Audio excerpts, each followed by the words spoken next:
नमस्कार दोस्तों, आप सभी का स्वागत है रूह को कपा देने वाली हॉरर कहानी में। आज की जो भूतिया कहानी है इसमें आप एक अलग टाइप के आत्मा से मिलेंगे। वह आत्मा बहुत ज्यादा खतरनाक है। उसके अंदर सिर्फ और सिर्फ एक चीज है कि उस आत्मा को ब्लड बहुत ज्यादा पसंद है। अगर उसको ब्लड की स्मेल आ गई, जिसके पास से आ रही है उसके पास जाता है, उसे पकड़ लेता है और उसके शरीर का सारा खून पी के ही उस इंसान को छोड़ता है। यह भूत बहुत ज्यादा खतरनाक है और कभी कभार दिखाई देता है, ज्यादातर गांव वगैरह में पाया जाता है। आज की जो स्टोरी है ना गजब की है। तो चलिए बिना देर किए कहानी को स्टार्ट करते हैं। आज की जो भूत वाली कहानी है यह मुजवनिया नाम के एक छोटे से गांव की सच्ची घटित कहानी है। उस गांव को लोग मुजवनिया इसलिए बोलते हैं क्योंकि वहां पे बहुत सारे मूज होते हैं। मूज एक भोजपुरी वर्ड है। इसका मतलब होता है कि कुछ लंबे लंबे घास होते हैं जिससे लोग डलिया वगैरह बनाते हैं, बेचते हैं और घर का काम करते हैं। जो लोग गांव से होंगे वे लोग समझ गए होंगे कि मैं किस चीज की बात कर रही हूँ, और जो लोग शहर से होंगे तो वे लोग गूगल कर सकते हैं कि डलिया कैसे बनता है, उनको भी समझ में आ जाएगा। दोस्तों, इस गांव के एक फैमिली के अंदर एक बहू है जिसका नाम है माधुरी, और वह बहू पेट से है। एक दिन उसको दर्द हुआ क्योंकि बच्चा होने वाला था, तो उसकी सासू माँ ने गांव के एक औरत को खबर भिजवाया कि आ जाओ घर पे और बच्चा करा दो। जो बूढ़ी औरत आ रही थी बच्चा पैदा कराने के लिए, वह उस चीज में माहिर थी। उसका बस वही काम था कि लोगों के घर घूम घूम के बच्चा पैदा कराना। उस चीज में वह औरत एक्सपर्ट थी, इसीलिए उनको ढूंढा जाता था, उनको बुलाया जाता था। हालांकि इनकी एज काफी हो गई थी, मतलब 80 के आसपास थी, फिर भी यह अपना काम बड़े ही अच्छे से करती थी। यहाँ पे वह बूढ़ी औरत आई माधुरी के पास और माधुरी को उसने बड़े ही आराम से बच्चा करा दिया। माधुरी को एक लड़का हुआ था जो कि बहुत ही सुंदर था। जो बच्चा था छोटा था, इसीलिए उस बूढ़ी औरत ने माँ को और बच्चे को एक रूम में रख दिया और बोला कि जब तक तुम दोनों का नहवाना नहीं हो जाता, यानी कि जब तक तुम लोग नहा धोआ के फ्रेश साफ सुथरा नहीं हो जाते, तब तक तुम इसी रूम में रहो, रूम से बाहर मत निकलना। अगर वॉशरूम वगैरह जाना हो तो किसी को साथ में लेके जाना। और उस बूढ़ी औरत ने थोड़ा सा आग जला के गेट के पास उसने रख दिया ताकि कोई भी ऊपरवार यानी भूत प्रेत आत्माएं उसके अंदर प्रवेश ना करे। और बूढ़ी औरत चली गई अपने घर। इसके बाद से माधुरी की सासू माँ ने माधुरी का देखभाल करना स्टार्ट कर दिया। पूरे घर में खुशी का माहौल था क्योंकि लड़का हुआ था, इसी की वजह से। और बच्चे को जन्म लिए हुए पूरे 1 सप्ताह बीत गए थे, लेकिन बच्चे और उसकी माँ का नहवाना का डेट नहीं आया था।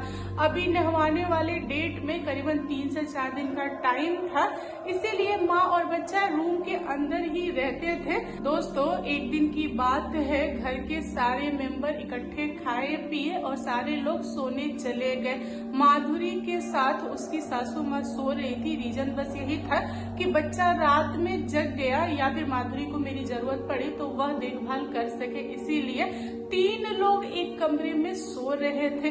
रात जो थी वह एकदम से अच्छे से कट गई, लेकिन सुबह होते से ही माधुरी बहुत ज्यादा परेशान दिखी। गांव के लोग सुबह में ही उठ जाते हैं, इसीलिए माधुरी की सासू माँ सुबह के 4 बजे उठ गई। तब उन्होंने पाया कि माधुरी बेड के साइड में बैठी है और अपने बच्चे को एकटक देख रही है।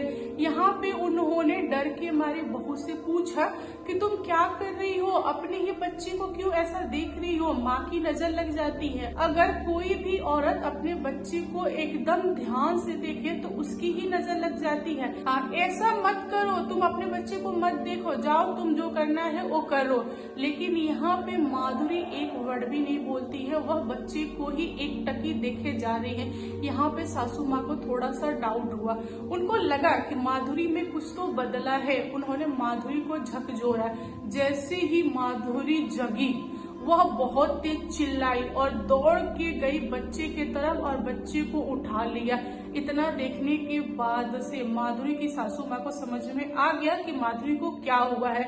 उन्होंने झटाक से माधुरी से बच्चा छीना और बच्चा को अपने सीने से लगाई और लगी चिल्लाने कि सारे लोग उठो उठो, माधुरी को आत्मा ने पकड़ लिया है। घर के सारे लोग उठ गए और जो माधुरी के अंदर आत्मा था वह लगा नाचने लगा, ड्रामा करने, पूरा बाल बाल खोल के खेलने लगा। यहाँ पे माधुरी की सासू माँ पूछ रही है कि तू कहाँ से आया और मेरी बहू को क्यों पकड़ा, कब पकड़ा, छोड़ दो वरना अच्छा नहीं होगा। जो आत्मा था माधुरी की बॉडी में वह सिर्फ खेल रहा था, कुछ बोल नहीं रहा था। माधुरी की सासू माँ ने बार बार उससे सवाल किया कि तुम कहाँ से हो, क्यों आए हो, क्यों पकड़े हो, तुम्हारा मकसद क्या है। फिर यहाँ पे आत्मा घुर्राते हुए बोला कि नहीं छोड़ूंगा, मैं इसे लेके जाऊंगा, इसने मुझे इनवाइट किया है इसलिए मैं आया हूँ।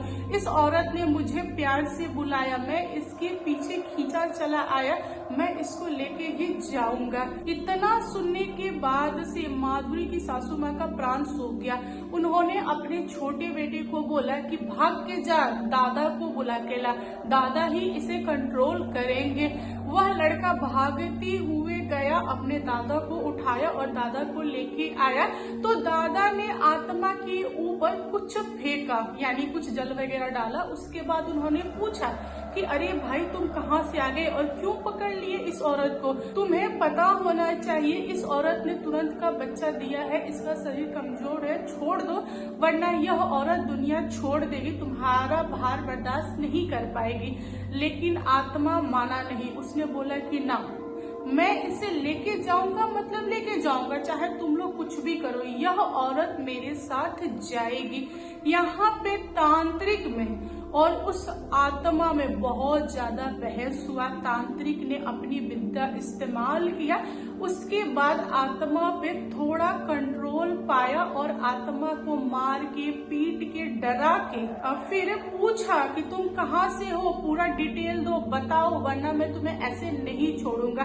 तब उस आत्मा ने बताया कि यह माधुरी जिसके शरीर में मैं हूँ, इसका जो ब्लड वाला कपड़ा था जो डिलीवरी के समय पे यूज हुआ था, वह कपड़ा मेरे स्थान पे कोई लाके फेंक गया है और जब मैंने ब्लड स्मेल किया तब मुझे रास्ता दिखाई दिया माधुरी के पास का, इसीलिए मैं माधुरी के पास आ गया। और जैसे ही मैं आके आपके छत पे बैठा और इंतजार कर रहा था कि माधुरी निकले, तभी मैंने पाया कि माधुरी टॉयलेट के लिए अपने रूम से बाहर निकली है और उसके साथ कोई नहीं था, इसीलिए मैंने उसे पकड़ लिया है और मैं इसे छोड़ूंगा नहीं।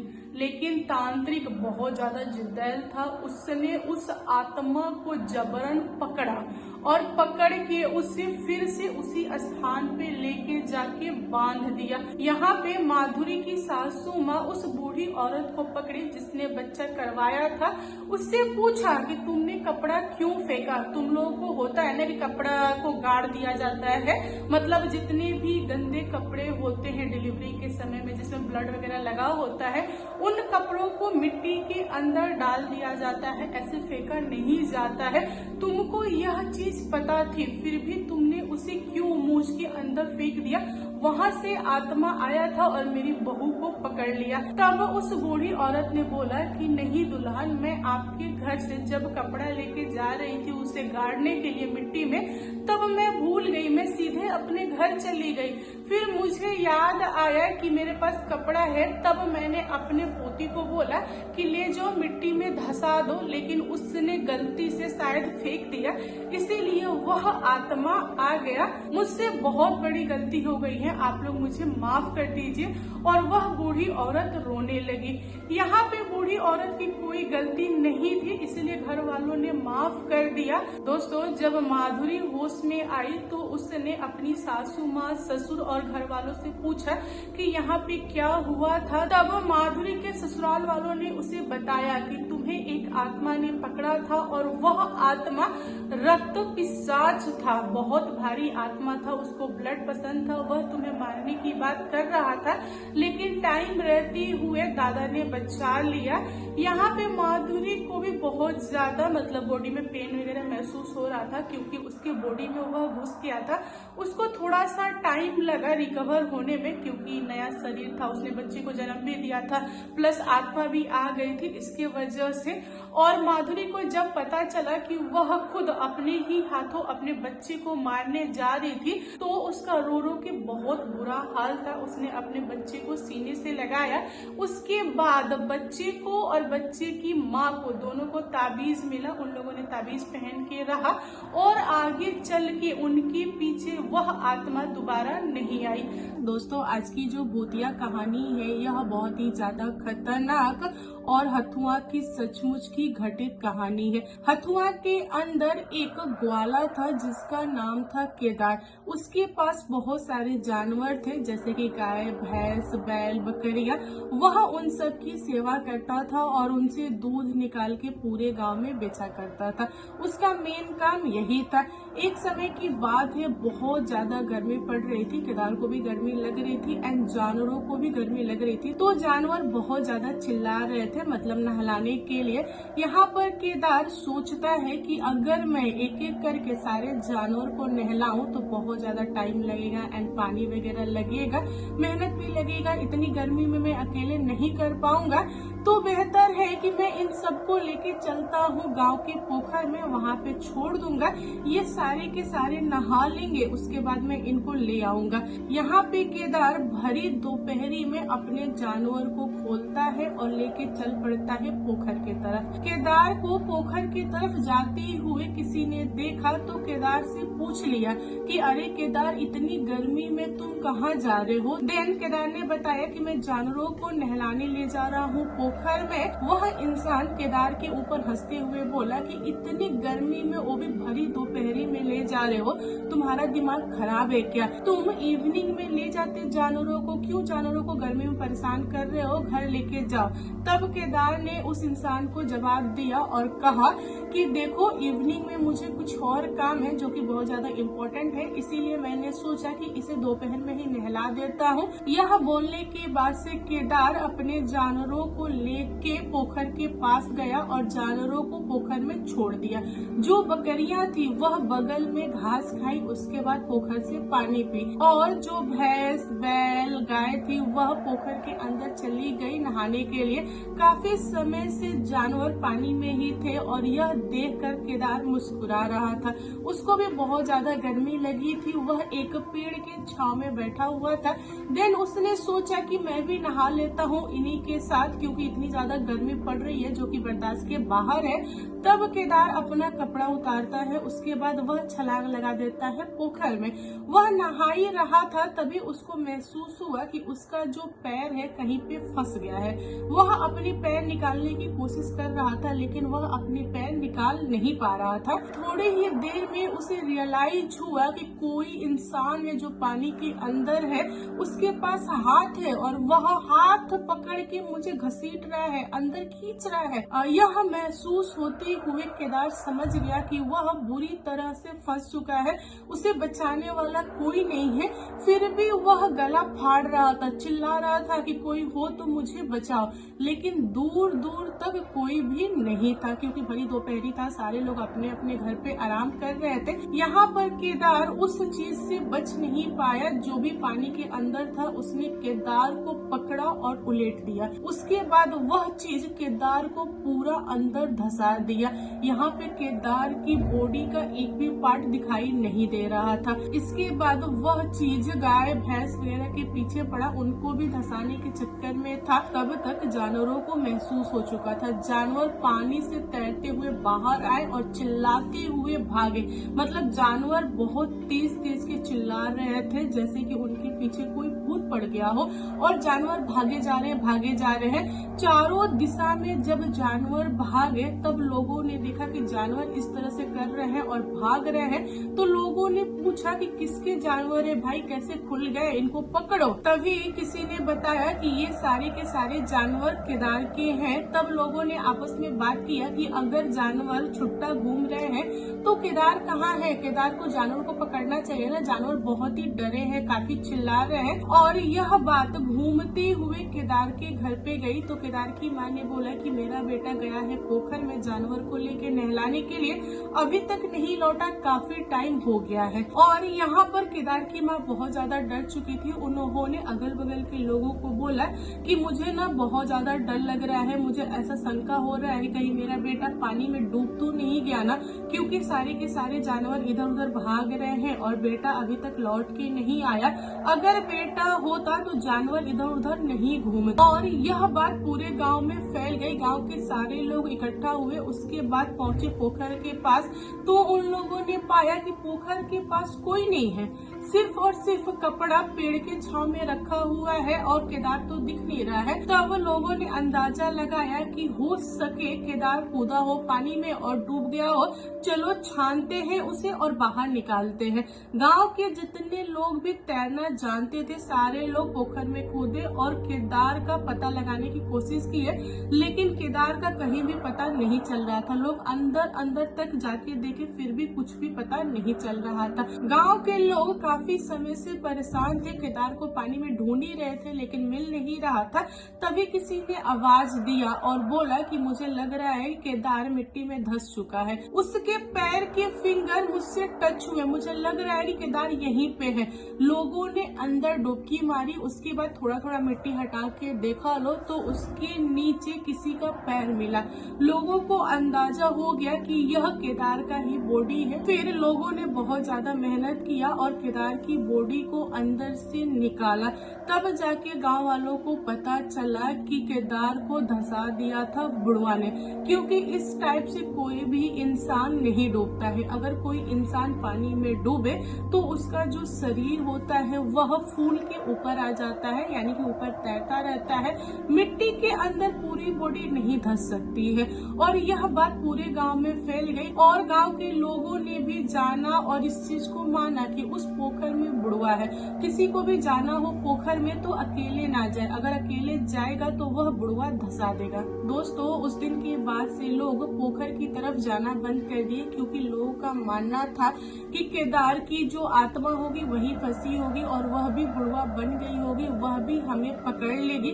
दोस्तों, इसके ऊपर आप लोग का क्या कहना है? आप लोगों को क्या लगता है केदार की जो आत्मा होगी वह वहाँ पे फंस के बुढ़वा बन चुकी होगी, वह किसी को शिकार करने के चक्कर में होगी, या फिर गांव के लोग ऐसे ही आपस में बातें करते हैं? इस पे आपका क्या कहना है कमेंट करके बताइएगा।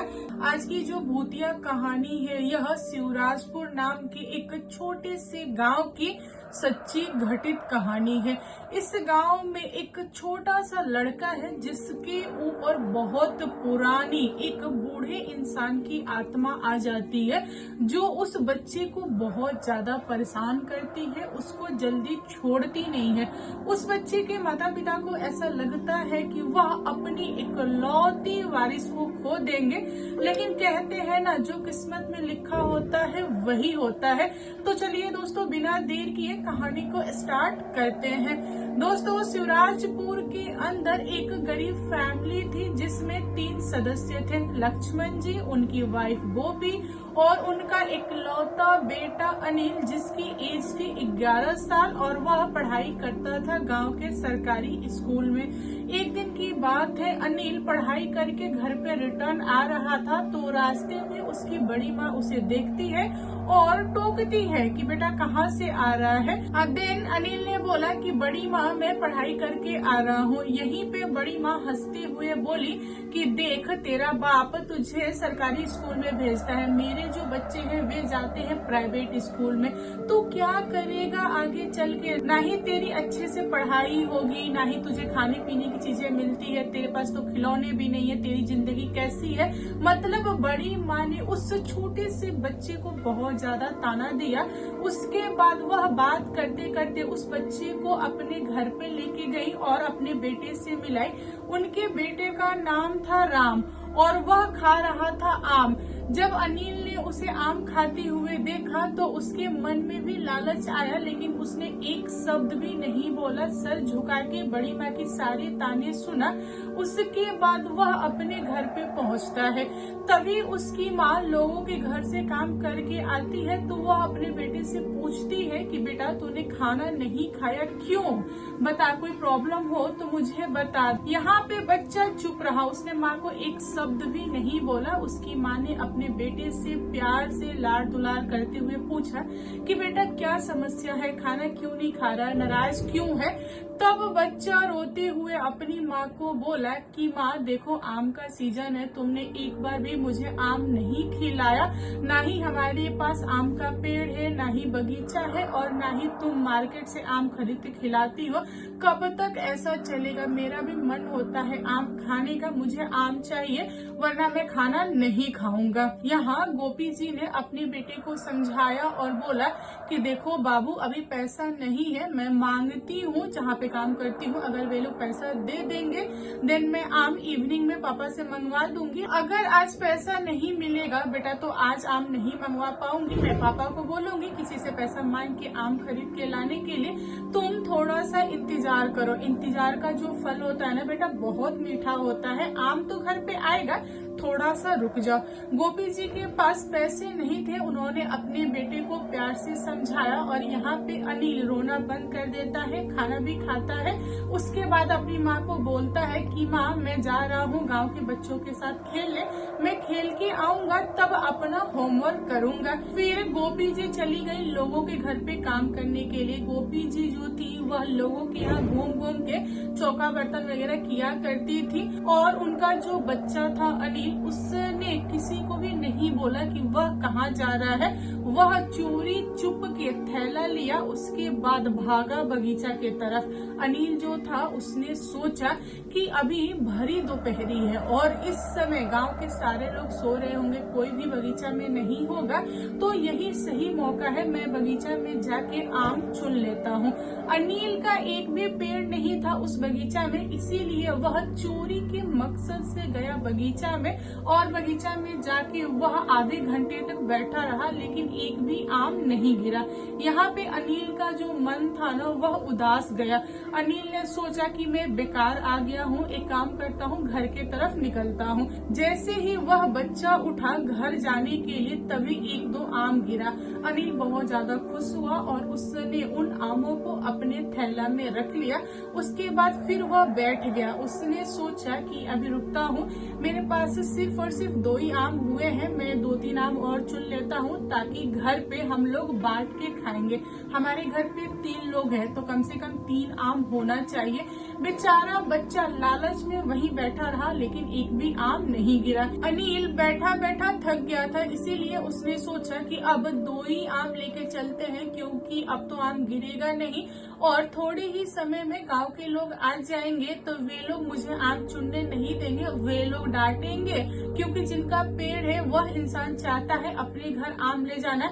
इसीलिए बच्चा उठा, उसके बाद चलने लगा। तभी उसको आवाज आया कि 3-4 आम और गिरे हैं। अनिल दौड़ के गया और उन आमों को चुन के अपने थैला में रख लिया। इसके बाद से अनिल को बहुत ज्यादा लालच आने लगा। वह मन ही मन सोच रहा था कि काश यह थैला भर जाता ताकि हमारे यहाँ 1 सप्ताह आम चलता। जो आम थे वह बहुत ही प्यारे प्यारे पेड़ से चू रहे थे। बच्चा चुन रहा था तो उसके मन में बहुत ज्यादा लालच आ रहा था। यहाँ पे धीरे धीरे पेड़ से बहुत सारे आम गिरने लगे और अनिल ने उन सारी आमों को चुन चुन के एक जगह पे आम का पहाड़ बना लिया था।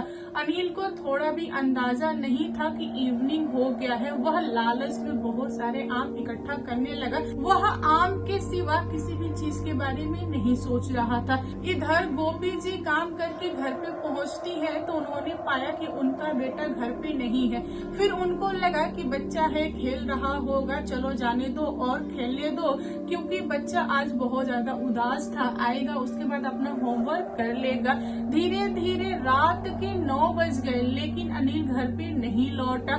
जब अनिल के पापा यानी लक्ष्मण जी घर पे पहुंचे तो उन्होंने अपनी वाइफ से पूछा कि अरे गोपी, अपना बेटा कहाँ है। देन गोपी को याद आया कि अरे बच्चा तो खेलने गया था, अभी तक नहीं आया। फिर ये दोनों निकलते हैं गांव में अपने बच्चे को ढूंढने के लिए, लेकिन इनका बच्चा मिला नहीं। गांव के जितने भी छोटे छोटे बच्चे थे जो अनिल के दोस्त थे, उनसे भी उसके माता पिता ने पूछ लिया।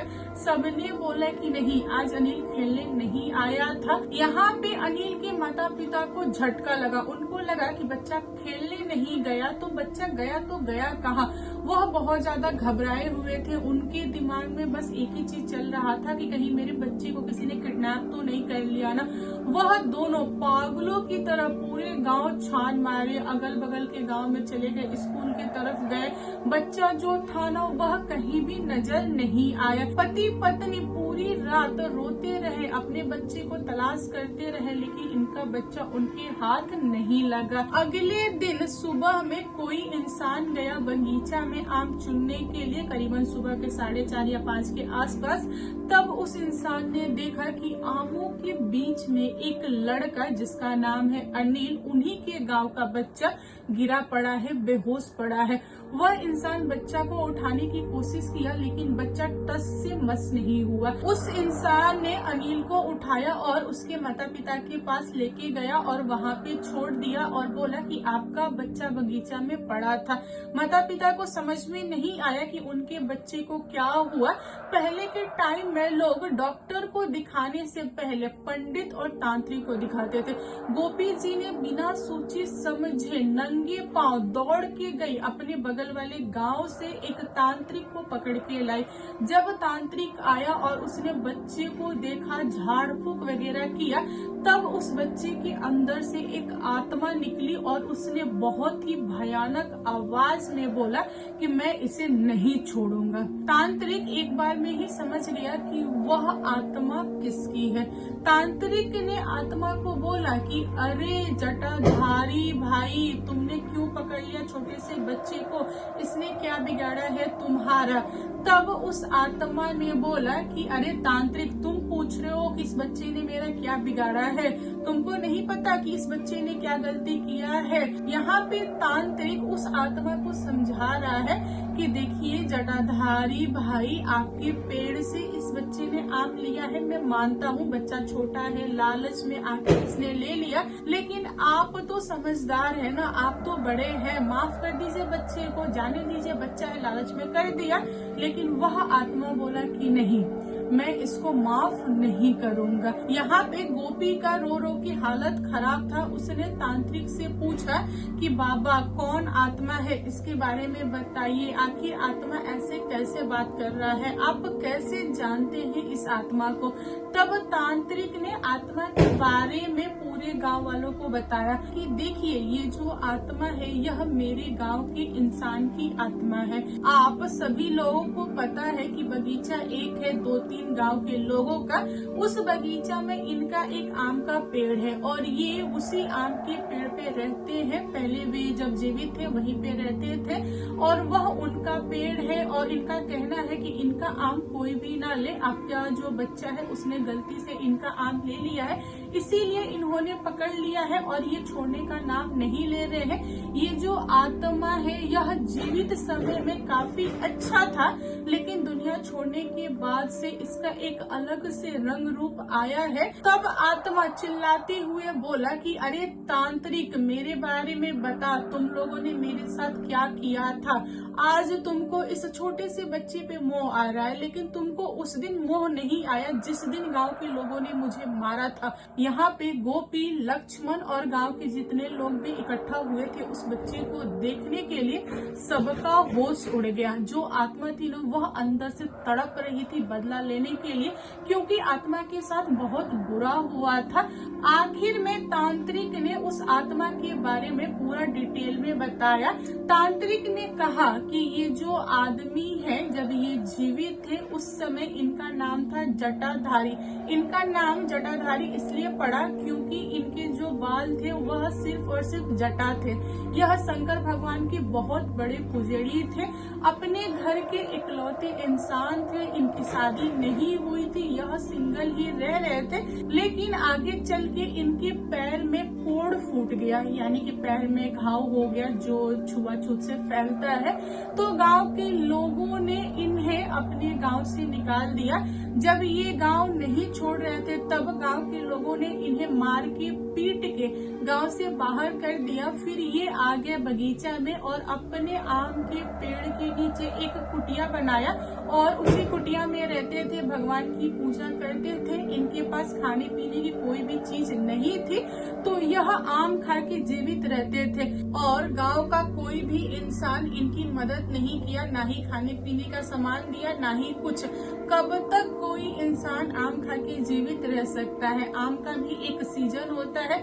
जब सीजन खत्म हो गया दिन यह भूखे तड़पते रहे और तड़पते तड़पते दुनिया छोड़ दिए। तभी से वह आत्मा वहीं पे रहती है और आत्मा चाहती है कि कोई भी उसका आम ना ले। और ये जो आत्मा है यह किसी न किसी को पकड़ लेती है थोड़े थोड़े टाइम पे, तो मुझे ही जाना पड़ता है छुड़ाने के लिए, मनाने के लिए। यहाँ पे तांत्रिक ने बहुत ज्यादा मेहनत किया, झाड़ फूक वगैरह किया और आखिरी में जो जटाधारी आत्मा था उसको उस बच्चे के शरीर से मुक्त कर दिया।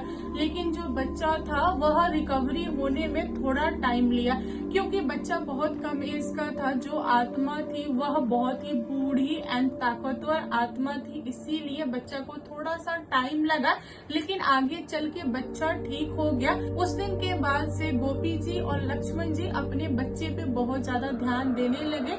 उन्होंने हमेशा कोशिश किया कि अपने बच्चे की सारी इच्छाएं पूरी करे ताकि बच्चा लालच में कोई ऐसा वैसा कांड ना करे। उन्होंने अपने बच्चे की अच्छे से परवरिश किया और आगे चल के बच्चा भी अपने माता पिता को समझा। उसने आगे से ऐसी कोई भी गलती नहीं की है। आज की जो भूतिया कहानी है यह मेरे मामा के गांव की सच्ची घटित कहानी है।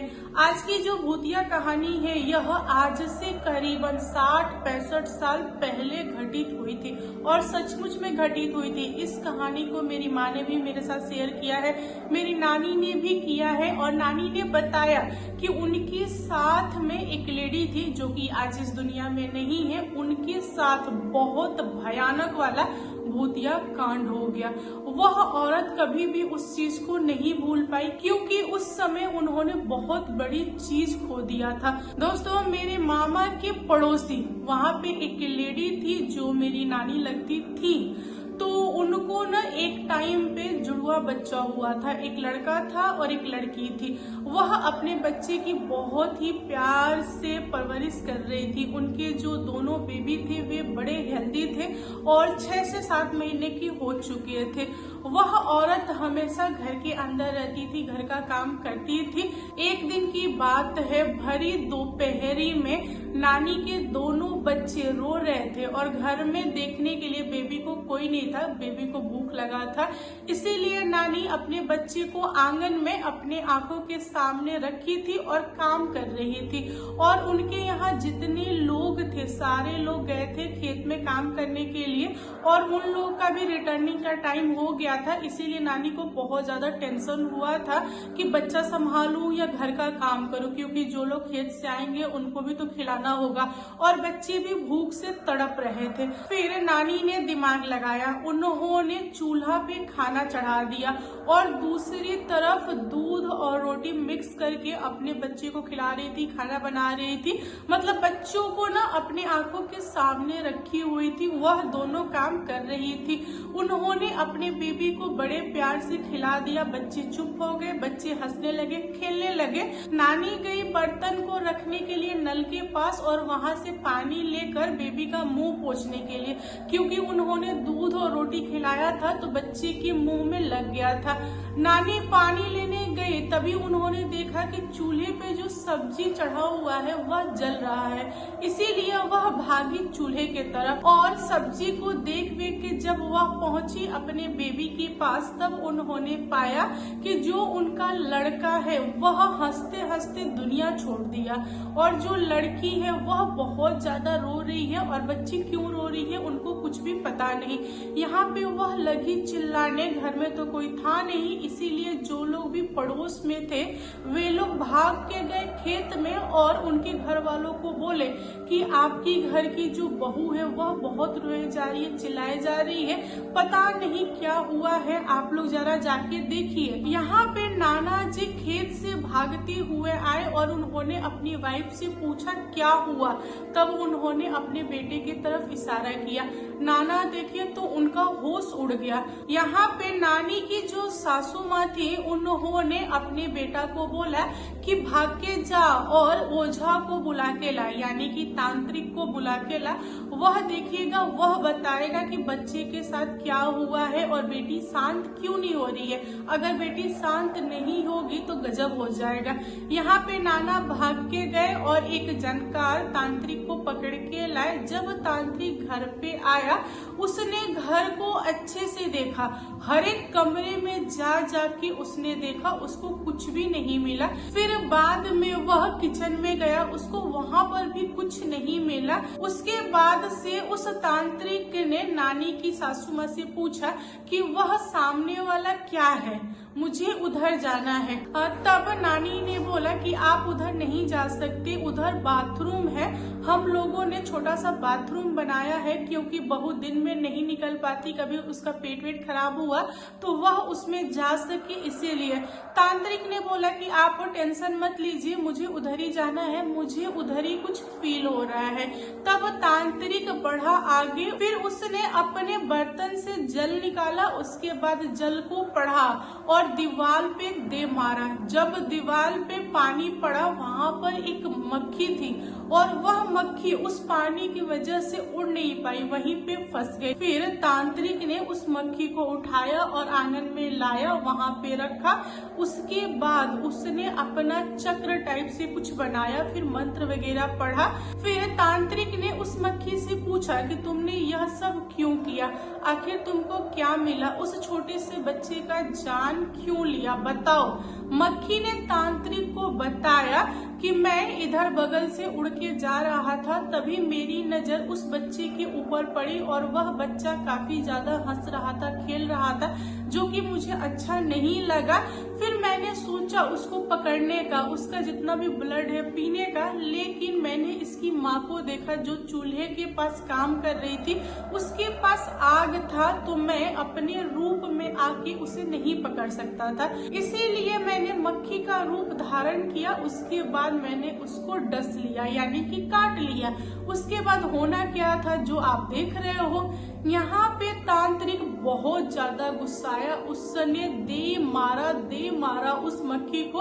उसके बाद उसने पूछा कि जब तुमने बच्चा को मार ही लिया, उसके बाद तुम यहाँ पे क्या कर रहे हो, तुम यहाँ से क्यों नहीं गए। तब उस आत्मा का जवाब आया कि मैं रुका हुआ हूँ, मैं उस लड़की को भी लेके जाऊंगा अपने साथ में, उस लड़की को मैं नहीं छोड़ूंगा, मुझे वह छोटी वाली लड़की बहुत प्यारी लग रही है, उसके अंदर ताजा ताजा ब्लड है जो कि मुझे बहुत पसंद है, मुझे ना ब्लड खींच रहा है।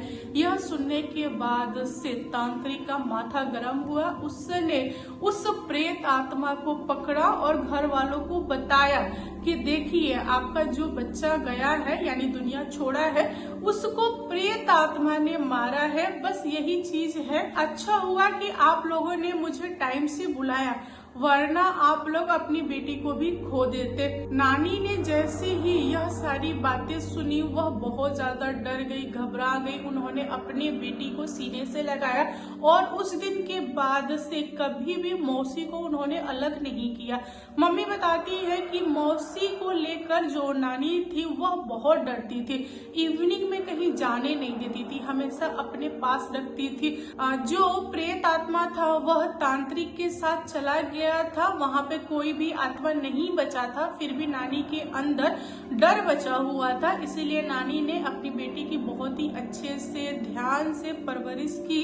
आज की जो भूतिया कहानी है यह बहुत ज्यादा खतरनाक है और देवरिया की सच्ची घटित कहानी है। देवरिया से लगभग 60-65 किलोमीटर अंदर एक गांव है, वहां का एक लड़का जिसका नाम है मदन और वह रहता है दुबई में। मदन को दुबई में रहते हुए पूरे 3 साल कंप्लीट हो चुके थे और उसको छुट्टी मिल गई थी घर गांव आने की। मदन बहुत ज्यादा खुश था घर आने के लिए, क्योंकि वह 3 सालों बाद आ रहा था। मदन के घर वालों ने मदन से बहुत सारा सामान मांग लिया था। मदन के पास अच्छा खासा लगेज था और वह निकलता है दुबई से मुंबई के लिए। मदन दुबई से फ्लाइट लेता है मुंबई के लिए एंड मुंबई आकर वह ट्रेन लेता है देवरिया के लिए। मदन की जो ट्रेन थी वह अच्छा खासा लेट थी, इसीलिए वह रात के 2 बजे पहुंचता है देवरिया। वहां से वह सोचता है कि मैं घर कैसे जाऊं। यहाँ से घर जाने का मात्र 2 ही साधन है। एक साधन है कि मैं डायरेक्ट कोई गाड़ी करके चला जाऊं या फिर मुझे बस स्टैंड से बस लेके अपने गांव के नजदीक वाले मार्केट जाना होगा और वहां से किसी को बुला के घर जाना होगा, या फिर मुझे पूरी रात यहीं पे बितानी पड़ेगी स्टेशन पे। दोस्तों, मदन बहुत ज्यादा एक्साइटेड था अपने घर वालों से मिलने के लिए। उसको स्टेशन पे रुकना ठीक नहीं लगा। उसने सोचा कि चलो चलते हैं बस स्टैंड, वहां से बस ले लेंगे एंड देन मार्केट पहुंच जाएंगे तो वहां से तो मुझे कोई भी रिसीव कर लेगा। यही सोचकर वह स्टेशन से बाहर निकलता है। देन वह देखता है कि दूर दूर तक कोई गाड़ी नहीं है। थोड़े समय के लिए मदन वहीं पे खड़ा रहता है और सोचता है कि आगे क्या करूं, यहाँ पे तो कोई गाड़ी नहीं दिखाई दे रही है। एक काम करता हूँ, फिर से स्टेशन पे चलता हूँ और वहीं पे रात गुजारूंगा, सुबह में बस लेके जाऊंगा। मदन जैसे ही अपना सामान उठाता है स्टेशन में घुसने के लिए, तभी उसको लाइट दिखाई देती है किसी गाड़ी की।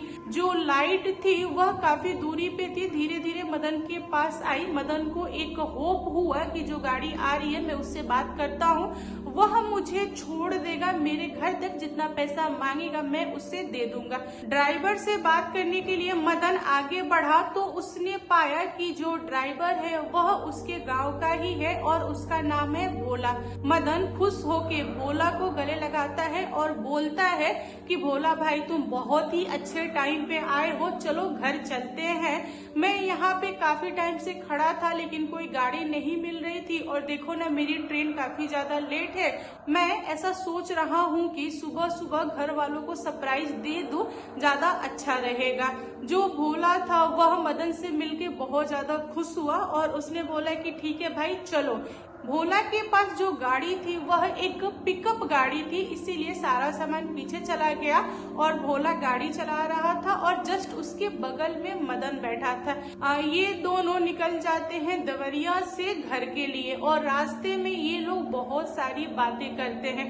भोला मदन को गांव के बारे में बताता है, गांव की चीजों के बारे में बताता है एंड गांव के सारे लोगों के कुशल मंगल वगैरह सब कुछ बताता है। जैसे ही मदन का घर आया, भोला ने मदन को द्वार पे उतारा और बोला कि ठीक है भाई तुम जाओ, मैं तुमसे बाद में मिलता हूँ। यहाँ पे मदन भोला को रोक रहा है और बोल रहा है कि नहीं भाई ऐसे कैसे जाओगे, एक काम करो तुम पानी पी लो, तुम भी थक गए होगे, काफी टाइम से गाड़ी चला रहे हो। यहाँ पे भोला मदन को प्यार से मना करता है और अपनी गाड़ी स्टार्ट करता है, देन वहाँ से निकल जाता है। फिर मदन अपने घर का दरवाजा बजाता है और घर से मदन की की माँ निकलती है तो वह अपने बेटे को देख के खुश होती है। पूरे घर वाले एक एक करके जग जाते हैं, मदन से मिलते हैं। यहाँ पे घर वालों ने मदन से पूछा कि बेटा तुम इतनी सुबह सुबह कैसे पहुंच गए, मतलब तुमको किसने छोड़ा, तुम्हारा क्या साधन था, तुम कैसे आए। देन मदन बताता है भोला के बारे में, बोलता है कि भोला भाई ने छोड़ा, मैंने उनको बोला रुकने के लिए लेकिन वे रुके नहीं। घर वालों ने जैसे ही भोला के बारे में सुना घर वाले चौंक गए। मदन को समझा नहीं कि घर वाले कैसा रिएक्शन दे रहे हैं। घर वालों ने बताया कि बेटा तू तो ठीक है ना। मदन बोल रहा है कि हाँ एकदम ठीक हूँ। क्यों, क्या हुआ, बताओ तो सही। यहाँ पे मदन की माँ ने मदन को धीरे से बताया भोला के बारे में। उन्होंने बोला कि भोला इस दुनिया में नहीं है, भोला को दुनिया छोड़े हुए करीबन 2.5 साल हो गए। तुमको वह कैसे मिल सकता है, कैसे दिखाई दे सकता है, नहीं यह चीज संभव नहीं है। यहाँ पे जैसे ही मदन ने सुना कि भोला इस दुनिया में नहीं है, मदन वहीं पे बेहोश हो गया। घर वाले बहुत ज्यादा डर गए। घर वालों ने कोशिश किया कि मदन उठ जाए लेकिन मदन नहीं उठ रहा था। आखिर में डॉक्टर आया, डॉक्टर ने मदन को देखा तो डॉक्टर ने बोला कि इनको सदमा लग गया, इसी की वजह से ये बेहोश हो गए। आप लोगों ने आखिर ऐसी कौन सी बात बता दी जो इनको सदमा लग गया। घर वालों ने डॉक्टर को बताया कि ऐसी ऐसी चीज है। जब मदन होश में आया देन मदन की माँ ने मदन के लिए एक तांत्रिक बुलाया और उन्होंने बोला कि मेरे बेटे को झाड़ फूक कर दो क्योंकि इसको जरूरत है। इसको एक आत्मा मिली थी और वह आत्मा इसे घर तक छोड़ी है। मुझे तो ऐसा लग रहा है कि वह आत्मा दोबारा इसका पीछा ना करे। यहाँ पे तांत्रिक ने मदन को देखा, झाड़ फूक वगैरह किया और उसके बाद उसने घर वालों को बताया कि नहीं नहीं, वह आत्मा आपके बेटे के पीछे नहीं आएगी, वह आत्मा किसी न किसी मकसद से मदन से मिली है। तांत्रिक ने मदन से सवाल किया कि बताओ उस आत्मा ने तुम्हें क्या क्या बोला पूरे रास्ता। मदन ने एक एक करके सारी चीज बताई। मदन ने बताया कि भोला भाई मुझे बताए कि मेरी जो बेटी है वह शादी करने लायक हो गई है और मैंने उसके नाम से पैसे जमा किए हैं, वो भी एक अलग जगह पे। उसके जितने भी पेपर है मैंने उसको एक बाकस में छुपा के रखा है। मैं उन पेपर को चाहता हूँ निकाल के बैंक वालों को दे के पैसा लेके और बेटी की धूमधाम से शादी करना। उन्होंने ज्यादातर बातें अपनी बेटी के बारे में ही किया है। यहाँ पे तांत्रिक घर वालों को बताया कि देखिए वो जो आत्मा थी, भोला की आत्मा, वह अच्छी थी, वह बुरी आत्मा नहीं थी, उसको शांति नहीं मिली थी, वह तड़प रही थी। वह आत्मा इस संदेश को पहुंचाने के लिए मदन का सहारा ली, मदन से मिली। मदन एक ऐसा व्यक्ति है जिसको भोला के बारे में नहीं पता था, इसीलिए आत्मा इजीली उसके सामने आई और जो उसे कहना था यानी बेटी की शादी के बारे में और पैसों के बारे में, उसने यह मैसेज भिजवाया है। एक काम कीजिए, आप भोला की वाइफ को ये सारी चीजें बताइए। मदन ने खुद जाके भोला की वाइफ को सारी बात बताया और भोला की वाइफ ने जब पेपर देखे बैंक गई तब उनको पता चला कि वहाँ पे सचमुच में पैसे थे। फिर भोला की वाइफ ने उन पैसों का बेटी के शादी में यूज किया। जो आत्मा थी वह अच्छी आत्मा थी और वह जो चाहती थी उसको वह मिल गया। देन वह आत्मा शांत हो गई। उस दिन के बाद से वह आत्मा किसी को भी दिखाई नहीं दी। आज की जो भूतिया कहानी है बहुत ही ज्यादा खतरनाक है और एक ऐसी आत्मा की कहानी है जो सालों से सो रही थी और उसको किसी ने उठा दिया। वह आत्मा जब जगी उस इंसान को बहुत ज्यादा परेशान थी, उस इंसान को छोड़ना नहीं चाहती थी, मतलब बहुत ही खतरनाक रूप लेके वह आत्मा आई थी। तो चलिए बिना देर किए कहानी को डायरेक्ट स्टार्ट करते हैं। किसी गांव में सुरेश नाम का एक आदमी था जो कि बहुत ही ज्यादा नशेड़ी था। वह हर तरह का नशा करता था, हमेशा नशे में ही पड़ा रहता था। वह कई हफ्तों तक अपने घर नहीं आता था। उसकी न अपने माता पिता, वाइफ, भाई, बच्चों किसी से भी नहीं बनती थी। उसकी जो वाइफ थी वह बहुत ज्यादा परेशान रहती थी। घर वाले भी परेशान थे बट वाइफ को कुछ ज्यादा ही झेलना पड़ता था। एक दिन की बात है, सुरेश बहुत ज्यादा नशे में था। उसके बाद वह घर आता है आधी रात में। वह अपना गेट बजाता है तो उसके फादर गेट खोलते हैं और पूछते हैं कि क्या है बताओ। तब वह बोलता है कि मुझे सोना है, गेट खोलो, हटो। यहाँ पे उसके पापा मना कर देते हैं, बोलते हैं कि तुम्हारी एंट्री आज नहीं है, एक काम करो किसी दिन और आओ, जब तुम्हारा नशा टूट जाए ना तब तुम घर पे आओ, तुमसे हमें बात करना है, तुमने तो हमारा जीना हराम कर दिया है। बस इतना सुनते से ही सुरेश का पारा गर्म हुआ। उसने अपने फादर को उठाया और वहीं पे पटक दिया। यह देखते से ही उसकी माँ का होश उड़ गया। उसकी माँ बहुत ज्यादा डरी हुई है, कुछ भी नहीं बोल रही है, चुपचाप रो रही है। इसके बाद सुरेश बहुत ज्यादा चिल्लाने लगा। अड़ोस पड़ोस वाले उठ गए, घर वाले उठ गए। सुरेश का भाई गया उसे पकड़ने के लिए, तो उसने अपने भाई को भी उठा के कई बार पटका, मतलब अधमरा करके छोड़ दिया। यहाँ पे सुरेश की वाइफ को गुस्सा चढ़ा था, लेकिन वह एक कोने में खड़ी होकर सब कुछ देख रही थी। उसके अंदर हिम्मत नहीं था कि अपने पति का सामना करे। बच्चे भी जग गए थे, लेकिन बच्चों ने कुछ भी नहीं बोला। बच्चे अपने पिता से बहुत ज्यादा नफरत करते थे, क्योंकि पिता जो थे वह हमेशा नशे में रहते थे, जो कि अच्छा नहीं था। यहाँ पे पूरे घर वाले एकदम शांत हो गए। उन लोगों ने सोचा कि अगर हम चुप रहेंगे तो यह अपने कमरे में जाएगा और जाके सो जाएगा, जो कुछ भी बात करना है अगले सुबह करेंगे। लेकिन ऐसा हुआ नहीं। यहाँ पे सुरेश घर का सारा सामान बिखेर दिया, लगा चिल्लाने, अड़ोस पड़ोस वालों को भी सोने नहीं दिया। उसका जो ड्रामा था वह काफी समय तक चला और घर वाले चुपचाप देखे। बाद में वह गया और एक कमरे में जाके सो गया। सुरेश की वाइफ को झटका लगा कि मेरा जो पति है इस टाइप से तो हरकतें नहीं करता है, नशा करता है, लड़ता है, झगड़ता है, लेकिन वह कभी भी अपने बाप को, भाई को उठा के नहीं पटकेगा, हमें गाली गलौज वगैरह नहीं करता है। आज तो इसका एक अलग ही रूप नजर आया है। मैं सुबह का इंतजार करती हूँ, सुबह इससे बात करूंगी, इस बार तो आर या पार होगा, मुझे नहीं रहना है इसके साथ, यह बहुत ज्यादा ड्रामा कर रहा है। सुरेश की वाइफ बहुत ज्यादा टेंशन में थी अपने पति को लेके। फिर उसने डिसाइड किया कि चलो सो जाते हैं। सारे लोग सोने चले गए। यहाँ सुबह का टाइम था। वाइफ जो थी वह गेट बजा रही है, करीबन सुबह के 4 बजे के आसपास। उसका जो पति है गेट नहीं खोल रहा है, वह अंदर पैक है। यहाँ पे बीवी को पूरी रात बाहर काटनी पड़ी। उसने इंतजार किया पति का जगने का। जो पति है वह उठा और उठ के आके आंगन में बैठ गया। यहाँ पे घर वाले उसे घेर के खड़े हुए हैं। घर वालों को लगा कि उसका नशा उतर गया है, अब बात करना चाहिए, उसने जो हरकत किया है उसके लिए बात जरूरी है। लेकिन घर वालों को नहीं पता था कि सुरेश को नशा नहीं चढ़ा था, उसके ऊपर कुछ और चढ़ा था। यहाँ पे घर वाले एक एक करके उससे सवाल पूछ रहे हैं, लेकिन वह किसी का भी जवाब नहीं दे रहा है। फिर घर वालों ने उसे सुनाते हुए बहुत तरह के सवाल पूछे। तब वह गुस्साते हुए एक विकराल रूप धारण करता है। उसके बाद चिल्लाता है और घर वालों को बोलता है कि तुम लोगों ने अगर एक और सवाल पूछा ना तो मैं तुम सबको खा जाऊंगा। तुम लोगों को क्या लगता है कि मैं तुम्हें छोड़ दूंगा? तुम लोग रात से मुझे इरिटेट कर रहे हो, शांत हो जाओ। यह सुनते से ही घर वालों के होश उड़ गए। घर वाले एकदम चुप। तब सुरेश के पापा बोलते हैं घर वालों को कि इसे डॉक्टर के पास लेके चलते हैं।